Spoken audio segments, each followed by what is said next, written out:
السلام علیکم. آج ہم موجود ہیں سول ہاسپٹل حیدرآباد میں. یہاں پہ ہمارے ساتھ جتوئی صاحب موجود ہیں. ممتاز علی جتوئی یہاں کے ایڈمنسٹریٹر ہے.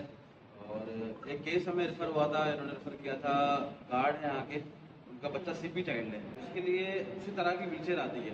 تو اس کا ایک کیس ہمیں ریفر کیا تھا. تو الحمدللہ اس طرح بہت سارے کیسز روزگار کے ہم یہاں پہ میڈیکیشنس کے اور دیگر حوالے سے کرتے رہتے ہیں. تو الحمدللہ یہ کیس بھی الحمدللہ ہو گیا ہے اور بچوں کو ویل چیئر بھی ارینج کروا دی گئی ہے. ممتاز صاحب آپ کچھ. بالکل اس میں کوئی شک نہیں ہے کہ فیض فاؤنڈیشن نے بہت جب سے یہ تھیلیسیمیا وارڈ کھلا ہے 3 سال سے ہر مسئلے پہ کوئی بھی پریشانی ہوتی ہے تھیلیسیمیا کے بچوں کی, ان لوگوں نے ہر پلیٹ فارم پہ ہماری ہیلپ کی ہے, ان بچوں کی ہیلپ کی ہے. اور ہم امید کرتے ہیں کہ یہ کام یہ سلسلہ اسی طرح اور بھی آگے چلتا رہے. السلام علیکم. فیض فاؤنڈیشن کی طرف سے میں نے بولا تھا, ریکویسٹ کی تھی, بچوں سی پی چائلڈ تھا تو اس وجہ سے ویل چیئر